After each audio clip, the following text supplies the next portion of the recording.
একদিন নবীজি সাল্লাল্লাহু আলাইহি সাল্লাম কবরের পাশ দিয়ে যাচ্ছিলেন। নবীজি সাল্লাল্লাহু আলাইহি সাল্লাম অনেকগুলো কবর দেখে খুশি হলেন। শেষমেশ একটা কবরের সামনে গেলেন। ওনার চেহারা মুবারক ঘাম দেখা দিল। তিনি অস্থির হয়ে পড়লেন। দুশ্চিন্তায় চেহারা কালো হয়ে উঠল। হয়রান পেরেশান হয়ে গেলেন তিনি। একজন সাহাবী রাদিয়াল্লাহু তাআলা আনহু ওনার অবস্থা দেখে জিজ্ঞেস করলেন, হে আল্লাহর রাসূল, আপনি এত পেরেশান কেন? তিনি অস্থির হয়ে বললেন, এই কবরের বাসিন্দার উপর ভয়ানক আযাব হচ্ছে, এমন শাস্তি যা ভাষায় বলা যায় না। এই ব্যক্তির কি উপায়?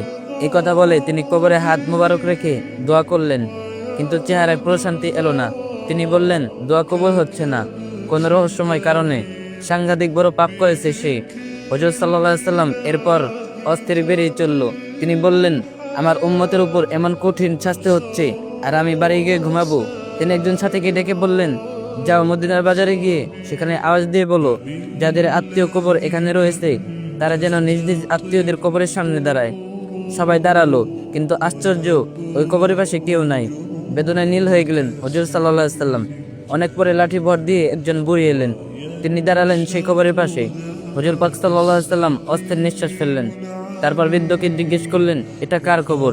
বৃদ্ধ উত্তরে বললেন, আমার ছেলের কবর। হুজুর পাক সাল্লাল্লাহু আলাইহি সাল্লাম বললেন, আপনার ছেলের কবরে ভয়ানক শাস্তি হচ্ছে। ইয়া রাসূলুল্লাহ, এটা কি সত্যি?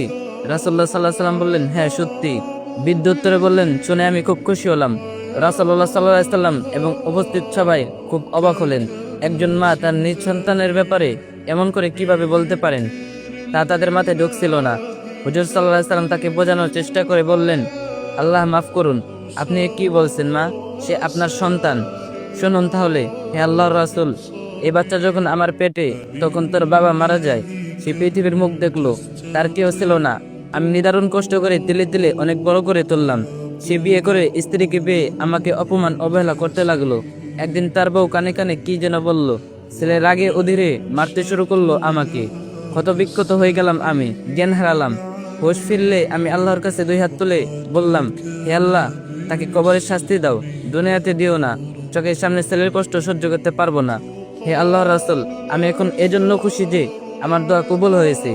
হুজুর পাক সাল্লাল্লাহু আলাইহি সাল্লাম অত্যাচারিত সরল প্রাণ এই বৃদ্ধর কথা শুনে চোখে পানি চেপে ধরে রাখতে পারলেন না।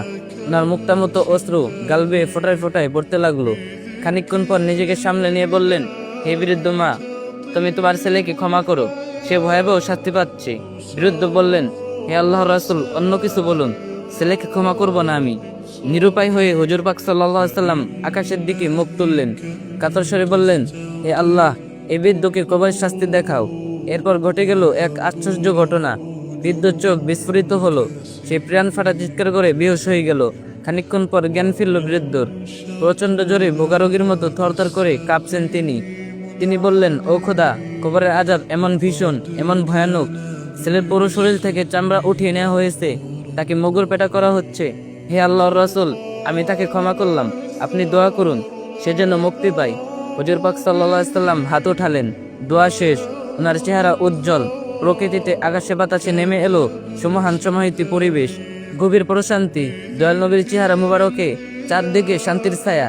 এজন্য মা বাবাকে কখনো কষ্ট দিবেন না। আর এই ভিডিওটি সকল মুসলিম ভাই বোনদেরকে শেয়ার করে দিবেন, যাতে তারা এই ঘটনাটি জানতে পারে।